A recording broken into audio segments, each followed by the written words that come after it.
का मतलब समझ में आता है। जैसे स्कूल में मिलता था प्रोजेक्ट कि ये प्रोजेक्ट मिला, ये बना के आना है तुमको, समझ में बात। तो वैसा ही ये एक प्रोजेक्ट था ह्यूमन जीनोम प्रोजेक्ट, जहाँ पे हमको डीएनए का सीक्वेंसिंग करना था। डीएनए के ऊपर जो सीक्वेंस लिखा होता है ATGC ये सब, उस सीक्वेंस को पता लगाना था, सीक्वेंसिंग करना था कि कहाँ पे कौन सीक्वेंस है, कहाँ पे कौन सा जीन है। ऐसे हम पता करके क्या कर सकते हैं, कई सारे बीमारियों से बच सकते हैं और उसमें मॉडिफिकेशन करके और अच्छा हम लोग वेरिएशन लाकर और अच्छा हम लोग ऑर्गेनिज्म बना पाएंगे। इसलिए ऐसा करने का कोशिश किया गया ह्यूमन जीनोम प्रोजेक्ट। ये जो ह्यूमन जीनोम प्रोजेक्ट है ये एक मेगा प्रोजेक्ट है। कोई भी मेगा प्रोजेक्ट अगर स्टार्ट होता है तो उसमें बहुत ज्यादा खर्चा उठता है, यानी कि बहुत ज्यादा कॉस्ट उठता है। तो इसमें बहुत ज्यादा खर्चा उठा, लगभग 9 बिलियन US डॉलर, और हर बेस पेयर को सीक्वेंस करने में लगभग 3 US डॉलर लग जाता था, समझ में बात। और इसमें टाइम भी बहुत ज्यादा लगा, क्योंकि एक बड़ा प्रोजेक्ट है और बड़ा प्रोजेक्ट को कवर करने में क्या होता है, बहुत ज्यादा टाइम लगता है। इसमें याद रखना टाइम लगभग 13 साल लगा था। लगभग कितना साल लगा था, 13 साल लगभग क्या लगा था, इसमें टाइम लगा था। ये 1900 में स्टार्ट होता है और 2003 में ये खत्म होता है। इसमें कई सारे एजेंसीज और कई सारे कंट्री का इन्वॉल्वमेंट होता है। कंट्री की बात करें तो जापान, जर्मनी, फ्रांस, ये सब कंपनी, ये सब जो कंट्री था इनका क्या था बाबू, इन्वॉल्वमेंट था, ठीक है। उसके बाद बहुत सारे एजेंसीज का भी इन्वॉल्वमेंट था, जैसे तुम्हारा वेलकम ट्रस्ट एजेंसीज था, Wellcome Trust UK, US Department of Energy, इन सब का भी क्या था यहाँ पे हमारा इन्वॉल्वमेंट था। तो आओ हम लोग बढ़िया से ह्यूमन जीनोम प्रोजेक्ट को समझते हैं एक एक करके, ठीक है। ह्यूमन जीनोम प्रोजेक्ट के सबसे पहले बात करें बाबू, ये जो हमारा प्रोजेक्ट है ह्यूमन जीनोम प्रोजेक्ट, तो ह्यूमन जीनोम प्रोजेक्ट का काम क्या था, सीक्वेंसिंग ऑफ डीएनए। डीएनए का क्या करना था हमको बाबू, सीक्वेंस करना था। जो सीक्वेंस डीएनए के ऊपर लिखा होता है ATG, उसे हमको पता लगाना था, कहाँ पे कौन जीन है ये हमको पता लगाना था इस प्रोजेक्ट के माध्यम से। क्लियर है ये बात। उसके बाद ये एक मेगा प्रोजेक्ट है। मेगा प्रोजेक्ट का मतलब कि एक बड़ा प्रोजेक्ट है, ठीक है। और इस मेगा प्रोजेक्ट को स्टार्ट किया गया था कब, 1900 में। इस मेगा प्रोजेक्ट को कब स्टार्ट किया गया था, 1900 में। ये जो प्रोजेक्ट है वो हमारा क्या हुआ बाबू, स्टार्ट हुआ। टाइम की बात करो तो 1900 में स्टार्ट होता है और खत्म कब होता है, 2003 में। तो लगभग हमारे पास कितना साल यहाँ पे खर्च होता है, 13 साल लगभग यहाँ पे हमारा खर्च होता है। कॉस्ट की बात करें तो हम क्या करते हैं, एक हैप्लॉइड सेल का डीएनए के जो होता है हमारा हैप्लॉइड सेल का डीएनए, जो कि 3.3 × 10⁹ बेस पेयर होता है, तो उसको हम लोग सीक्वेंस कर रहे थे। और 3 US डॉलर पर बेस पेयर, याद रखना 3 US डॉलर पर बेस पेयर खर्चा उठ रहा था। कितना उठ रहा था, 3 US डॉलर पर बेस पेयर। US डॉलर जो तुम्हारा यूएस में चलता है, जो कि अभी इंडिया के हिसाब से वहां का अगर 1 US डॉलर की बात करें तो इंडिया का लगभग अभी के टाइम में 80 रुपए के आसपास होता है, ठीक है, 80 रुपए के आसपास होता है। तो 3 US डॉलर 8 या 24, 240 रुपए का खर्चा बैठ रहा था पर बेस पेयर, और कम से कम तो मिलियन बेस पेयर था। अभी देखो कितना मिलियन बेस पेयर होता है, तो खर्चा बहुत ज्यादा हो गया, समझ में बात। इस तरह से टोटल जो खर्चा उठा वो कितना उठा बाबू, 9 बिलियन US डॉलर हमारा टोटल खर्चा उठा। क्लियर है इस प्रोजेक्ट को कंप्लीट करने में। एजेंसीज कौन कौन से इन्वॉल्व होते हैं भाई, तो एजेंसीज इन्वॉल्व होता है नेशनल इंस्टीट्यूट ऑफ हेल्थ, बस नाम याद रखना है ना, national institute of health. US Department of energy involve होता है, और साथ ही साथ वेलकम ट्रस्ट यूके। ये 3 एजेंसीज आपके क्या होते हैं, इसमें इन्वॉल्व होते हैं, इस प्रोजेक्ट में इन्वॉल्व होते हैं। उसके बाद कंट्री कौन कौन सा इन्वॉल्व होता है, कौन कौन सा कंट्री अपना इन्वॉल्वमेंट दिखाता है, तो हमारे पास जापान है, चाइना है, फ्रांस है और जर्मनी। जापान, चाइना, फ्रांस और जर्मनी, इनका भी इन्वॉल्वमेंट होता है इस प्रोजेक्ट में। क्लियर है। उसके बाद हमने क्या देखा कि हमारे पास 1000 बेस पेयर को अगर हमको सीक्वेंस करके, मान लो हमने सीक्वेंस कर लिया 1000 बेस पेयर का, देख लिया कि कहाँ पे है, ठीक है, पूरा पता कर लिया। अब उसको अगर लिखना है तो पता है कितना बुक लगेगा, 1000 पेज का 3300 बुक का जरूरत पड़ेगा। सोचो कितना ज्यादा खर्चा है। 1000 बेस पेयर अगर हम सीक्वेंस किया है और उसको अगर लिखना है तो 1000 पेज का 3300 बुक की हमें जरूरत पड़ेगी। इसलिए क्या किया गया कि अब इस डाटा को रिटन फॉर्म में नहीं रखा गया, इस डाटा को कंप्यूटर फॉर्म में रखा गया। और वो ब्रांच कंप्यूटर का जो कि क्या करता हो बाबू, बायोलॉजिकल डाटा को स्टोर करता हो, बायोलॉजिकल डाटा को स्टोर करता हो, उसे हम लोग बायो इन्फॉर्मेटिक्स कहते हैं। उसे हम लोग क्या कहते हैं, बायो इन्फॉर्मेटिक्स कहते हैं। क्लियर है यहाँ तक। वो ब्रांच कंप्यूटर का जो कि, इधर देखो बाबू, वो ब्रांच कंप्यूटर का जो कि बायोलॉजिकल डाटा को क्या करता हो, स्टोर करता हो, क्या करता हो, स्टोर करता हो, उसे हम लोग क्या कहते हैं, बायो इन्फॉर्मेटिक्स कहते हैं। इसका काम क्या है बाबू, इसको लिख देते हैं ना, बायोलॉजिकल डाटा को क्या करता है, ये स्टोर करता है, बायोलॉजिकल डाटा को स्टोर करता है। और जरूरत पड़ने पे वापस से हम क्या कर सकते हैं, इसे निकाल के देख सकते हैं कि कहाँ पे हमारे पास क्या था। क्लियर है बात। और अगर हम किताब और कॉपी में लिखना स्टार्ट कर दे तो 1000 बेस पेयर अगर लिखना चाहे तो 1000 पेज और भी 3300 बुक, 1000 पेज वाला 3300 बुक का जरूरत पड़ जाए। समझ में आया बात? क्लियर है, यहाँ तो कोई दिक्कत नहीं। बायो इन्फॉर्मेटिक्स क्लियर है। बायो इन्फॉर्मेटिक्स का मतलब होता है कि बायोलॉजिकल डाटा को स्टोर करना। समझ में आया बात? और दोबारा काम जब जरूरत पड़े तो उसको वापस से निकाल कर देख पाए। समझ में आया बात? अच्छा, अब goal of human genome project, ये वेरी इंपॉर्टेंट है बाबू, ये बहुत इंपॉर्टेंट है, ये आपके एग्जाम में आ सकता है। Goal of human genome project, ये जो हमारे पास ह्यूमन जीनोम प्रोजेक्ट है इसका गोल क्या है? जैसे हर प्रोजेक्ट का कुछ गोल होता है ना कि इस प्रोजेक्ट के माध्यम से हमको ये करना है, तो इस प्रोजेक्ट का गोल क्या था? गोल ये था कि 25,000 से 30,000 जो जीन है उनको हमको आइडेंटिफाई करना है। 25,000 से 30,000 जो जीन है हमारे पास क्रोमोसोम पे, है ना, उनको हमको क्या करना है बाबू? आइडेंटिफाई करना, उनके बारे में पता लगाना है। फिर उसके बाद गोल था कि इंटायर ह्यूमन डीएनए को सीक्वेंस करना, पूरे ह्यूमन डीएनए को, जो कि 2.2 मीटर लंबा होता है ना, वैसे डीएनए को हमको क्या करना है बाबू? सीक्वेंस करना है, पता लगाना है कि कहाँ पे क्या लिखा हुआ है ना, कहाँ पे कौन है, कहाँ पे एडेनिन है, कहाँ पे थाइमिन है, कहाँ पे ग्वानिन है, कहाँ पे साइटोसिन है। फिर उसके बाद हमको उन सबको पता लगा कर क्या करना, इस डाटा को, जो डाटा आएगा पता लगा के, उस डाटा को हम लोग को क्या करना है बाबू? स्टोर करना है। समझ आया बात? डाटा को हमको क्या करना है? स्टोर करना है। और जरूरत पड़ने पे हमको ऐसा प्रोग्राम बनाना है कंप्यूटर में, ऐसा टूल बनाना है कि जरूरत पड़ने पे वापस से उस डाटा को हम निकाल के देख पाए। समझ आया बात? तो डाटा रिट्रीवल करना है। और ये क्या बनाना है भाई? हमको कंप्यूटर बेस्ड प्रोग्राम बनाना है। समझ आया बात? कंप्यूटर बेस्ड प्रोग्राम बनाना है। ट्रांसफर, और फिर देखो ये सब कर रहे हैं तो हमको क्या करना होगा कि कुछ बेनिफिट्स भी तो उठाना है ना। इतना कुछ कर रहे हैं तो कुछ ऐसा चीज मिले ताकि हम उसको इंडस्ट्री में भेजें और इंडस्ट्री वाला उसे यूज करके मार्केट में लाए और उस फिर क्या हो, उससे हमको बेनिफिट पहुंचे। समझ में आया? तब ना पैसा होता सब वसूल करेंगे, मेहनत तुरंत वसूल करेंगे।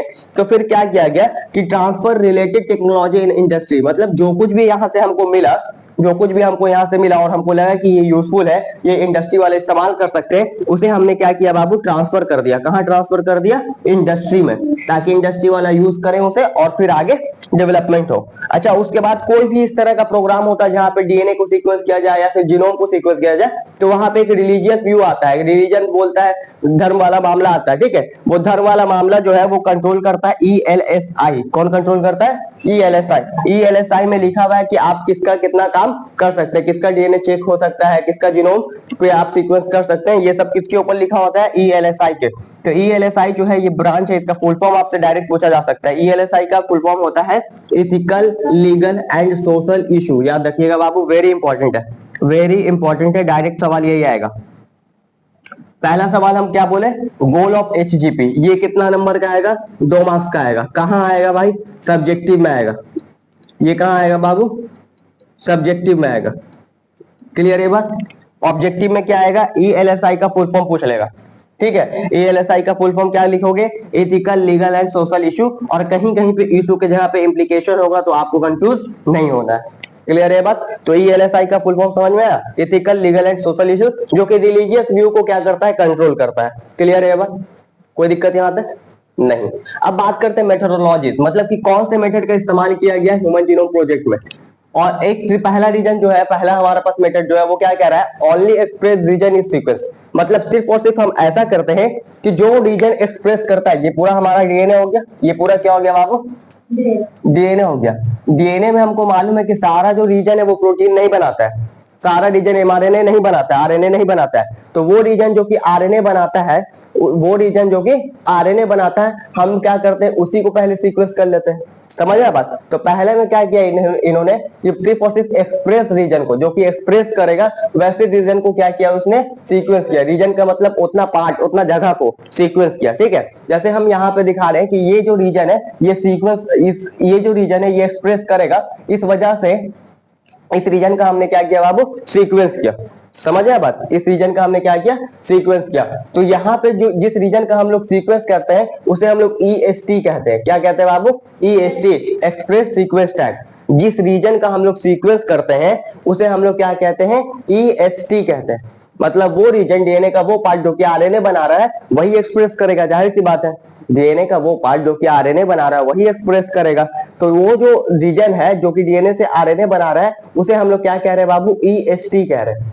Express sequence tag. क्या कह रहे हैं? Express sequence tag. अच्छा, उसके बाद क्या हुआ कि हमारे पास आरएनए बना, और आरएनए क्या करता है? रिवर्स ट्रांसक्रिप्शन करके, रिवर्स ट्रांसक्रिप्शन हम लोग पढ़े आरएनए से डीएनए बनाना, तो रिवर्स ट्रांसक्रिप्शन करके ये आरएनए वापस से जो डीएनए बनाता है, उस डीएनए को हम लोग सी डीएनए कहते हैं। क्या कहते हैं? सी डीएनए। और इस सी डीएनए का मेन डीएनए में, ये हमारा मेन डीएनए, इस सी डीएनए का मेन डीएनए में लोकेशन ढूंढना, फंक्शन ढूंढना कहलाता है सीक्वेंस एनोटेशन। फिर से रिपीट कर देते हैं एक बार, देखो हमारे पास क्या कह रहा है। हम लोग क्या कर रहे हैं, मेथोडोलॉजी जो है हमारा, उसमें मेथोडोलॉजी 1 में हम कह रहे हैं कि only express reason is sequence. हम पहले क्या करेंगे? सिर्फ और सिर्फ वैसे रीजन को सीक्वेंस करेंगे जो कि एक्सप्रेस करता है, जो कि आरएनए बनाता है। क्लियर? अच्छा, आरएनए एक जो हमारा सीक्वेंस बनाता है उसे हम लोग ईएसटी भी कहते हैं। क्या कहते हैं? ईएसटी। ईएसटी का फुल फॉर्म क्या होता है? Express sequence tag. क्या होता है? Expressed sequence tag. ये सब जगह से बस फुल फॉर्म ये सभी ज्यादातर पूछने का चांस है। ईएसटी का full form expressed sequence tag. अब यहाँ पे मेरे पास क्या हुआ, ये जो आरएनए बना, ये आरएनए ने क्या किया? रिवर्स ट्रांसक्रिप्शन किया। रिवर्स ट्रांसक्रिप्शन का मतलब समझ में आता है? आरएनए से डीएनए का बनना, आरएनए से डीएनए का बनना। हम लोग पढ़ चुके हैं सेंट्रल डोग्मा में रिवर्स ट्रांसक्रिप्शन, रिवर्स ट्रांसक्रिप्टेज नाम का एंजाइम जो है वो करवाता है। तो रिवर्स ट्रांसक्रिप्शन का मतलब होता है आरएनए से क्या बनना? डीएनए बनना। यहाँ पे जो डीएनए बना है वो डीएनए कौन सा है हमारा बाबू? सी डीएनए है। कौन सा डीएनए है? सी डीएनए। अब ये सी डीएनए जो है वो हमारे मेन डीएनए में, ये हमारा मेन डीएनए था, ये जो सी डीएनए है ये हमारे मेन डीएनए में कहां पे है? समझिए बात, ये जो सी डीएनए है ये हमारे मेन डीएनए में, इस सी डीएनए का लोकेशन कहां है और फंक्शन क्या है, इसको पता लगाना, इसको पता लगाना कहलाता है सीक्वेंस एनोटेशन। क्या लगता है बाबू? Sequence annotation. क्लियर है बस? ये सी डीएनए का इस मेन डीएनए में लोकेशन को, फंक्शन को पता लगाना क्या कहलाता है? Sequence annotation. क्लियर है? यहां तक कोई दिक्कत नहीं। दूसरा हमारे पास मेथड क्या है? होल जीनोम को सीक्वेंस करते हैं, मतलब पूरा जो हमारे पास डीएनए है उसको हम क्या करते हैं? सीक्वेंस करते हैं। क्लियर है? पूरे डीएनए का जो है सीक्वेंस को देख ले। तो हमने क्या किया, एक सेल था वहां से डीएनए को निकाला। डीएनए को निकालना, डीएनए को निकालना कहलाता है डीएनए आइसोलेट। क्या कहलाता है बाबू? DNA isolate. बायोटेक में हम लोग बहुत डिटेल में पढ़ेंगे और बायोटेक में यही सब काम करेंगे, डीएनए निकालेंगे, काटेंगे, जोड़ेंगे, कॉपी बनाएंगे, यही सब बायोटेक में करेंगे। ठीक है? तो हम सोचा था कि बायोटेक के बाद पढ़ा दे, लेकिन फिर सोचा कि थोड़ा ही शायद आता है बायोटेक का, तो ले ही के चलते हैं अभी। ठीक है? तो सेल में से देखो समझा देंगे, यहाँ पे कोई दिक्कत नहीं। सेल में से हमने क्या किया? डीएनए को निकाला। डीएनए को निकालना, सेल में से डीएनए को निकालना क्या कहलाता है? डीएनए को आइसोलेट किया हमने। क्लियर है? और डीएनए को आइसोलेट करके यहाँ पे डीएनए को हमने खोल लिया। अगर हमको डीएनए को काटना होता है तो हम एंजाइम का इस्तेमाल करते हैं। किसका एंजाइम करते हैं? एंजाइम का इस्तेमाल करते हैं, और उस एंजाइम का नाम होता है रिस्ट्रिक्शन एंजाइम। वो क्या होता है बाबू? Restriction enzyme. कौन कौन सा होता है ये सब हम लोग पढ़ेंगे बायोटेक में। ठीक है? तो हम लोग क्या करते हैं बाबू? रिस्ट्रिक्शन एंजाइम का क्या करते हैं भाई? मदद लेते हैं ताकि हम डीएनए को क्या कर पाए? काट पाए। अच्छा, डीएनए को जोड़ने के लिए कौन सा एंजाइम का इस्तेमाल करते हैं, याद है? कौन बताएगा? डीएनए को जोड़ने के लिए हम लोग इस्तेमाल करते हैं डीएनए लाइगेज का, है ना? किसका इस्तेमाल करते हैं बाबू? डीएनए लाइगेज का इस्तेमाल करते हैं। ठीक है? तो रिस्ट्रिक्शन एंजाइम जो है हमारा, उससे क्या करते हैं हम लोग? डीएनए को काटते हैं, और जोड़ना होता है जो किसका इस्तेमाल करते हैं? डीएनए लाइगेज का। यहाँ पे डीएनए के टुकड़े को हमने काट दिया, बहुत लंबा डीएनए था हमारे पास, है ना? उसको हमने काटा तो कई सारे फ्रैगमेंट्स बना। अब इस फ्रैगमेंट्स का ये जो टुकड़ा है, फ्रैगमेंट्स का मतलब क्या होता है? टुकड़ा। ये जो टुकड़ा है इसका हम लोग क्या करेंगे? कॉपी बनाएंगे। इस टुकड़े का क्या करेंगे बाबू? कॉपी बनाएंगे। कॉपी बनाने को कहते हैं जीन क्लोनिंग। क्या कहते हैं बाबू? Gene cloning. क्लियर है? जीन क्लोनिंग का मतलब क्या है? इस जो टुकड़ा है हमारा डीएनए का, जो ये टुकड़ा है, इसका कॉपी बनाना क्या कहलाता है? जीन क्लोनिंग कहलाता है। क्या कहलाता है? Gene cloning. जीन क्लोनिंग क्या है बता देते हैं लोग।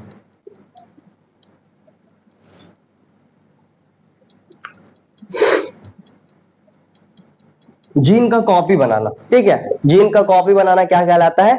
जीन क्लोनिंग कहलाता है। अब जीन क्लोनिंग जो है वो दो तरीके से किया जा सकता है। एक मशीन का इस्तेमाल करके, जिस मशीन का इस्तेमाल करते हैं उसका नाम है पीसीआर। क्या नाम है बाबू? पीसीआर। और दूसरा है किसी होस्ट या फिर क्लोनिंग वेक्टर का इस्तेमाल करके। क्लोनिंग वेक्टर होता है याक और बैक। याक और बैक जो है वो क्लोनिंग वेक्टर है, मतलब ऐसा वेक्टर है इसके अंदर अगर हम इस जीन को डाल दे तो ये क्या करेगा? ढेर सारा कॉपी बना देगा मेरे जीन का। कैसे बनेगा? कैसे जीन क्लोनिंग होता है? ये सब डिटेल में हम लोग को बायोटेक में पढ़ना है। ठीक है, आपको यहाँ पे बस याद रखना है कि जीन के कॉपी को बनाने के लिए हम लोग दो चीज का इस्तेमाल कर सकते हैं। पहला मशीन का इस्तेमाल कर सकते हैं, यानी पीसीआर मशीन का इस्तेमाल करके कॉपी बना सकते हैं, और दूसरा मेथड ये है कि हम किसी होस्ट का इस्तेमाल करें। होस्ट मतलब कि जो अगेंस्ट है ना, कोई चीज है हमारे पास, कोई ऑर्गेनिज्म है हमारे पास, उसके अंदर हम अपने जीन को डाल दें और वो क्या करे, कॉपी बनाते चल जाए। समझ में आया बात? और वो जैसे जैसे अपना कॉपी बनाते जाएगा वैसे वैसे मेरे जीन का भी कॉपी बनते जाएगा। समझ में आया बात? तो याक और बाक का इस्तेमाल किया जाता है बाबू, ये सब आर्टिफिशियल क्रोमोसोम है, ईस्ट आर्टिफिशियल क्रोमोसोम और बैक्टीरियल आर्टिफिशियल क्रोमोसोम। क्लियर? इन दोनों का इस्तेमाल किया जाता है किसके? जीन क्लोनिंग के लिए, यानी कि हमारे पास जो जीन है उसका कॉपी बनाने के लिए। क्लियर है बात? कोई दिक्कत? अब उसके बाद क्या हुआ, यहां तक तो ठीक है। फिर उसके बाद एक साइंटिस्ट आते हैं सैंगर नाम के, एक साइंटिस्ट आते हैं बाबू सैंगर नाम के। वो एक मेथड देते हैं अपने नाम पे, सैंगर मेथड। क्या नाम देते हैं? Sanger method. इसमें क्या होता है, इसमें क्या करते हैं, मशीन का इस्तेमाल करते हैं। वो मशीन में क्या करते हैं, हम लोग उस फ्रैगमेंट्स को, जो फ्रैगमेंट्स हमारे पास टुकड़ा था डीएनए का, उसको हम डाल देते हैं। उस फ्रैगमेंट्स को जब हम डाल देते हैं तो उसमें जो सीक्वेंस है वो अपने आप क्या होता है, पता चल जाता है। समझ आया बात? अपने आप क्या होता है, पता चल जाता है। क्लियर है बात? अपने आप जो सीक्वेंस है वो पता चल जाता है। तो यहाँ पे जो सैंगर मेथड है वो क्या करते हैं, मशीन का इस्तेमाल करते हैं, फ्रैगमेंट्स को डाल देते हैं मशीन के अंदर और ऑटोमेटेड यानी कि अपने आप क्या होता है, सीक्वेंस को पता लगा लेते हैं कि इस डीएनए के ऊपर, फ्रैगमेंट्स के ऊपर क्या सीक्वेंस लिखा हुआ है। क्लियर है? कोई दिक्कत नहीं। अब देखो यहाँ पे ये पूरा क्लियर है उधर तक। अब यहाँ पे दे रहा है तुम्हारा फीचर ऑफ ह्यूमन जीनोम, है ना? फीचर क्या है ह्यूमन जीनोम का, जो हमारा फीचर्स क्या क्या है। तो ये भी सवाल आता है 2 नंबर में, पूछेगा बताओ ह्यूमन जीनोम का फीचर क्या क्या है, क्या क्या उसमें फीचर देखने को मिलता है। तो पहला फीचर ये देखा कि 3164.7 मिलियन बेस पेयर कंटेंट। मतलब एक ह्यूमन जीनोम को अगर हम देखें, एक ह्यूमन जीनोम को देखें तो उसमें कितना बेस पेयर होता है बाबू? 3164.7 मिलियन बेस पेयर होता है। समझ में बात? और एक बेस पेयर का दाम कितना था? $3। तो सोचो कितना खर्चा लगा होगा, $9 बिलियन टोटल खर्चा बैठता है। ठीक है, तो 3164.7 मिलियन बेस पेयर कंटेंट एक ह्यूमन जीनोम में होता है। आपसे अगर पूछेगा एक ह्यूमन जीनोम जो है हमारे पास, उस ह्यूमन जीनोम में कितना हमारे पास बेस पेयर होता है, तो क्या बोलिएगा? 3164.7 मिलियन बेस पेयर हमारे पास होता है। क्लियर है? दूसरा, टोटल जीन्स कितना होता है? तो लगभग हमारे पास 30,000 जीन है। लगभग एक ह्यूमन जीनोम में कितना जीन होता है बापू?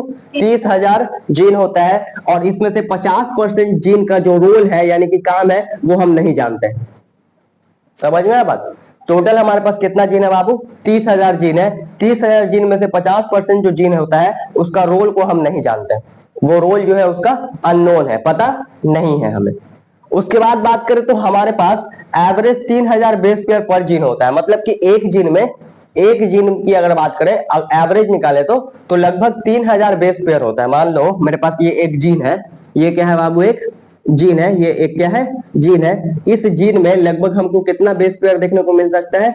3000 बेस पेयर। ये एवरेज माना गया है, ठीक है, लगभग, है ना? एवरेज लगभग 3000 बेस पेयर हमारे हर एक जीन में पाया जा सकता है। क्लियर है बात? तो यहाँ पे क्या कह रहा है कि एवरेज ये क्या कह रहा है कि 3000 बेस पेयर पर जीन में होता है।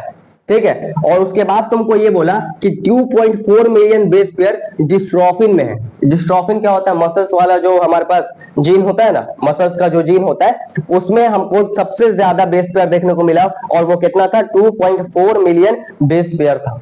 क्लियर है ये बात? और जो एवरेज है वो कितना है? 3000 बेस पेयर पर जीन है। क्लियर? उसके बाद यहां से क्वेश्चन आता है तुम्हारे ऑब्जेक्टिव में, क्रोमोसोम 1 के ऊपर हमारे पास टोटल 2968 जीन होता है। कितना होता है बाबू? 2968 जीन होता है क्रोमोसोम 1 के ऊपर। हम लोग पढ़े ना, टोटल 46 क्रोमोसोम होता है, 44 ऑटोसोम होता है, 2 सेक्स क्रोमोसोम होता है, 2 सेक्स क्रोमोसोम में एक एक्स क्रोमोसोम होता है, एक वाई क्रोमोसोम होता है। क्लियर है? तो वहां पे जो क्रोमोसोम नंबर 1 है हमारा, उस क्रोमोसोम नंबर 1 के ऊपर कितना जीन प्रेजेंट होता है बाबू? 2968 यानी कि 2968 जीन प्रेजेंट होता है। क्लियर है? यानी कि सबसे ज्यादा जीन हमारे इस क्रोमोसोम पे प्रेजेंट होता है, मोस्ट जीन्स, है ना? ज्यादा जीन प्रेजेंट होता है। अच्छा, क्रोमोसोम वाई की बात करें तो क्रोमोसोम वाई का मतलब समझ में आ रहा है? हमारे पास 2 सेक्स क्रोमोसोम होता है, एक एक्स और एक वाई। तो वही वाई क्रोमोसोम का बात हो रहा है। ठीक है, तो ये जो वाई क्रोमोसोम है उसमें बहुत कम होता है। उसमें कितना होता है बाबू? 231 होता है। क्लियर है? उसमें कितना होता है 231, एवरेज कितना होता है 3000, क्रोमोसोम 1 पे कितना होता है 2968 होता है, और क्रोमोसोम Y के ऊपर कितना होता है 231 होता है। यही दो सवाल आएगा, क्रोमोसोम 1 के ऊपर कितना जीन होता है 2968 और क्रोमोसोम Y के ऊपर कितना जीन होता है 231। ये तुमसे ये भी पूछा जा सकता है कि क्रोमोसोम Y पे जो है जीन का नंबर ज्यादा होता है या फिर कम होता है, तो क्या बोलोगे? कम होता है। कम दिख रहा है ना सबके कंपेयर। और ये भी पूछा जा सकता है क्रोमोसोम 1 और Y में किस में ज्यादा होता है, तो क्रोमोसोम 1 में ज्यादा होता है। क्लियर है ये बात? ये लगभग 2006 के आसपास हमको पता लगा था, ये वाला क्रोमोसोम 1 वाला कहानी 2006 के आसपास हमको पता लगा था। ये बात क्लियर है? चौथा बात क्लियर है? चौथा पॉइंट, क्रोमोसोम 1 के ऊपर 2968 जीन और तुम्हारा क्रोमोसोम Y के ऊपर 231 जीन। क्लियर है?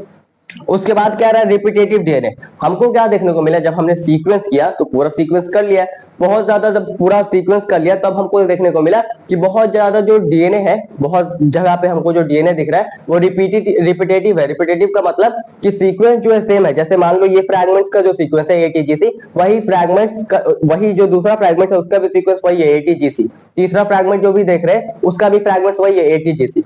इसको हम लोग कह रहे हैं रिपीटेटिव डीएनए।